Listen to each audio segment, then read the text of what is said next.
Ons het al 'n hele paar keer hierdie jaar oor die kwessies rondom vleisalternatiewe produkte gesels. Ons praat vandag weer daaroor en hierdie keer met professor Philip Strydom van die Universiteit Stellenbosch en ons fokus onder meer op die tegnologie agter hierdie produkte en op iets soos die voedingswaarde daarvan, iets wat vir my nou baie interessant gaan wees. Philip, baie welkom. Wat presies word bedoel met die term vleisalternatiewe? Verduidelik vir ons. Ja, dankie vir die uitnodiging, Lisa. Vleisalternatiewe is dan enige produk wat vleis probeer naboots. En dit kan plant of diergebaseer wees. En dit is eintlik die twee kategorieë. So met ander woorde, enige plantproduk wat hulle so omvorm dat jy die tekstuur van vleis kan naboots en die voedingswaarde van vleis en die smaak van vleis. Of een van hulle of almal. En dit is die hele tegnologie daarachter. En soos ek dan sê, dan is hy of plant of dier gebaseer. Gesels met ons oor die tegnologie agter hierdie produkte en hoe hulle daarin slaag om die tekstuur en die smaak na te bootse. Ja, die plantgebaseerde een is eintlik, ek kan nie sê meer ingewikkeld nie, maar dit behels 'n baie meer komplekse, ja, nie meer komplekse, dit behels baie meer produkte wat hulle bymekaar moet sit. Eerstens om die tekstuur daar te kry, is dit amper soos wanneer jy 'n proses, hulle noem dit extrusion, en ek dink is die enigste Afrikaanse term, wat hulle dan gebruik soos met jou graanvlokkies, wat hulle gebruik vog en hulle gebruik druk om daai plantmateriaal wat hulle dan gebruik, en ons kan nou sê watter materiale dit dan is, forceer hulle dan eintlik deur 'n sif en deur temperatuur en druk te kontroleer, kom daar dan 'n produk aan die ander kant uit wat half, jy kan maar sê sponsagtig is of 'n sekere tekstuur het.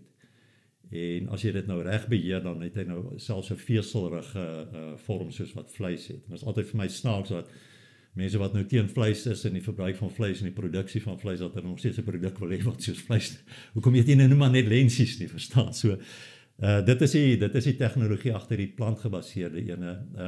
Om smaak na te boot sit hulle dan natuurlik allerlei smaakmiddels by. Dit kan olies wees soos jou kokoneetolie en palmolie. Hulle sit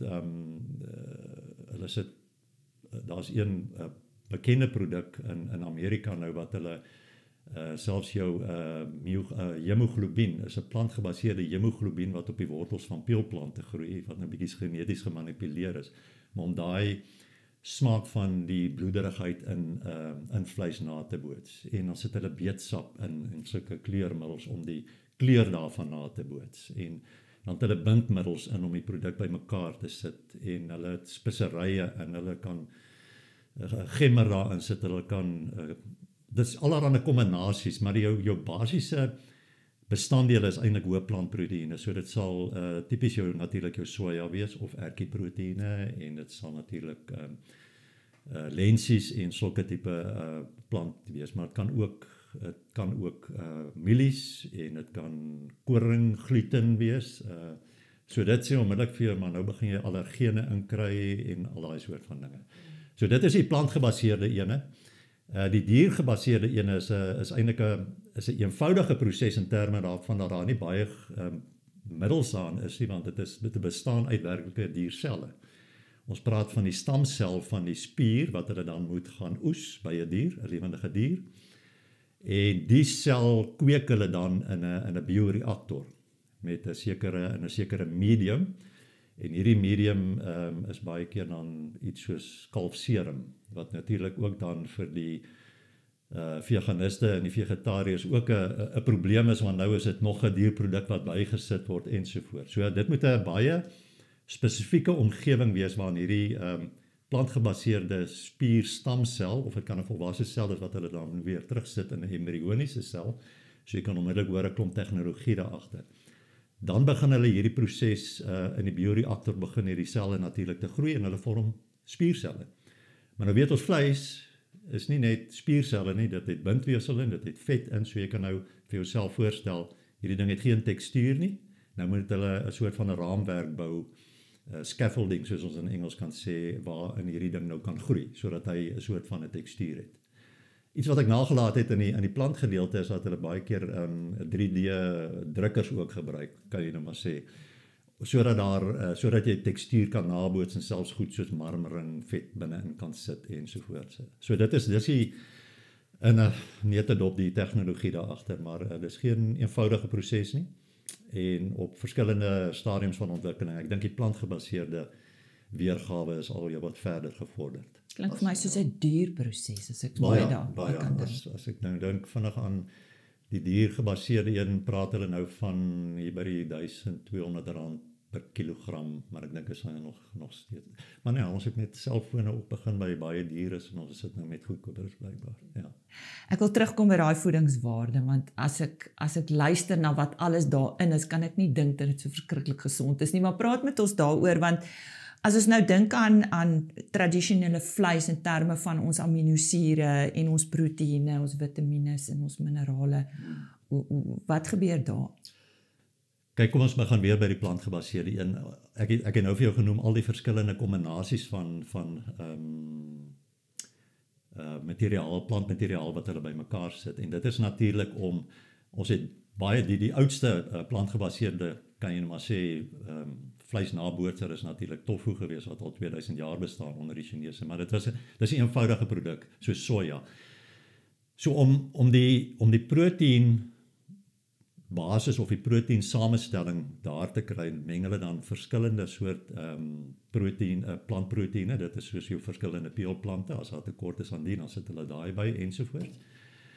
En die hele voedingssamestelling, as jy nou net kyk na proteïen, vitamiene en minerale en so aan, kan volledig wees, maar dit sê nie dat dit dieselfde voedingswaarde as vleis gaan hê nie, want jy kan 15% proteïen hê in die produk, maar as jy sê uit al die belangrike aminosure wat vleis natuurlik vir jou natuurlik verskaf nie. Die ander ding is dat jy dikwels middels het of stowwe het wat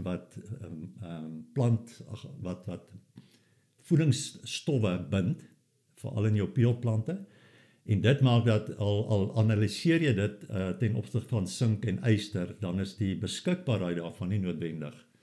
Ons noem dit antinutriënte, hy is noodwendig beskikbaar in daai selfde hoeveelheid nie. Natuurlik vul hulle daai goeders kunsmatig baie keer aan, en dit maak dat jou etiket, ons praat van 'n clean label of 'n skoon etiket, hy word al groter. So ja, die voedingswaarde kan basies dieselfde wees. As ons praat van energie inhoud, gewoonlik is dit die ding wat eintlik die etiket daarvan is dat dit hoog in proteïene is, en ons het dit nou verduidelik, dat dit laag in jou vette is, en veral natuurlik die weerstand wat ons het met rooi vleis is dat die versadigde vette en die hele illusie daar agter wat nie altyd alles waar is, die negatiewe gedeelte daarvan nie. Maar dikwels in hierdie plantgebaseerde produkte sit hulle dan jou kokosneut en klapperolies wat ook baie versadigde vette het, en van daai versadigde vette is jou nadelige vette wat dikwels nie in vleis voorkom nie. So dit hang regtig af watter produk jy daar het. Hy kan net so hoë energie-inhoud het as wat vleis het. Hy kan beter vetsuur samestelling hê of hy kan swakker vetsuur samestelling hê. Maar die groot beperking is eintlik maar daai antivoedingsstowwe daarin. Die tweede ding is dat die etiket daaraan baie keer so lank is en hy so geprosesseer is dat hy beskou word as 'n oorgeprosesseerde produk in vergelyking met vleis wat eintlik baie natuurlik is. Die ander, as ek vinnig kan dink, natuurlik iets soos Vitamin B12 wat ons net in dierlike produkte natuurlik kry, in vleis en sowel as in melk en daai soort van produkte.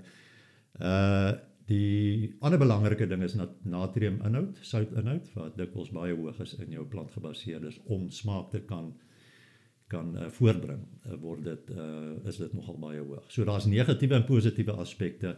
Die positiewe aspek is dikwels gaan dit oor die vet en oor die energie-inhoud daarvan.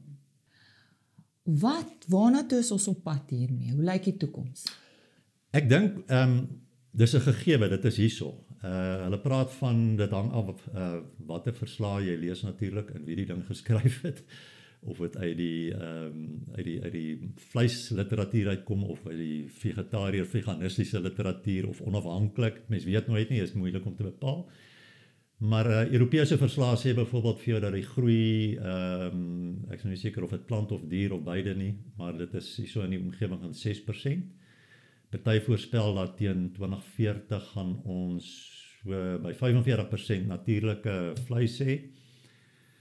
40%, 35% dierlik en ek dink 25% plant gebaseerde produkte gaan ons hê.